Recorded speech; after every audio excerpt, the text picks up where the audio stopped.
सर्वप्रथम तर आपलं दौंड तालुक्यामध्ये स्वागत आहे। मुसाफिर यात्रा तुम्ही महाराष्ट्रभर काढली, बहुजनांसाठी, वंचितांसाठी, तुम्ही शोषितांसाठी फिरताय, यामागचा तुमचा नक्की उद्देश काय असणार आहे? प्रथम तर मी माझी ओळख करून देतो। मी ॲडव्होकेट डॉक्टर अरुण हिराबाई जाधव, जामखेड, जिल्हा अहिल्यानगर। या ठिकाणी पूर्णपणे महाराष्ट्रामध्ये उपजीविकेसाठी सातत्याने फिरत असतो। उपजीविकेचं साधन नसल्यामुळे त्याचं सतत स्थलांतर असतं आणि स्थलांतर ज्यावेळेस करतो तो त्यावेळेस पालात राहतो आणि पालात स्वयंपाक बनवण्यासाठी त्या ठिकाणी आमच्याकडे चूल असते आणि ती 3 दगडाची असते, म्हणून आम्ही त्याला 3 दगडाच्या चुलीचे भाऊबंद म्हणतो।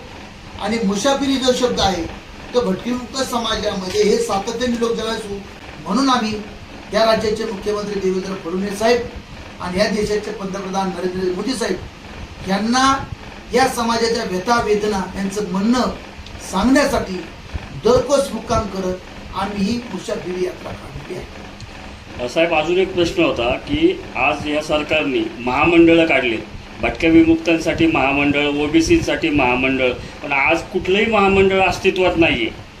नुसतं नॉमिनल नावं देऊन मोकळे आहेत, पण महामंडळाला ओबीसी असेल, भटक्या विमुक्त असेल, यांना फंडिंग नाही आहे।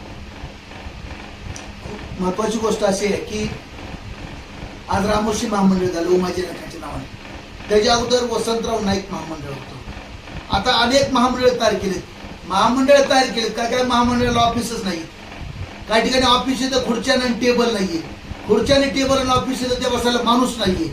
अशी सगळ्याच भटकीमुक्त नाही तर ओबीसी सुद्धा महामंडळाची आणि मागासवर्गीय महामंडळाची सुद्धा तीच परिस्थिती आहे।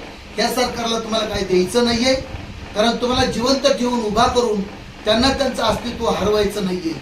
या ठिकाणी सगळे महामंडळ फक्त तोंडाला पानं पुसायचं काम चाललेलं आहे। खरं तर संख्येच्या प्रमाणात, जातीच्या प्रमाणात ज्या पद्धतीने बजेट मिळायला पाहिजे त्या पद्धतीने बजेट मिळत नाहीये। सरकारकडे इथल्या भटकीमुक्त, आदिवासी, दलित, ओबीसी या समाजाच्या हितासाठी कुठलाही प्रोग्राम नाहीये, अशी परिस्थिती आहे।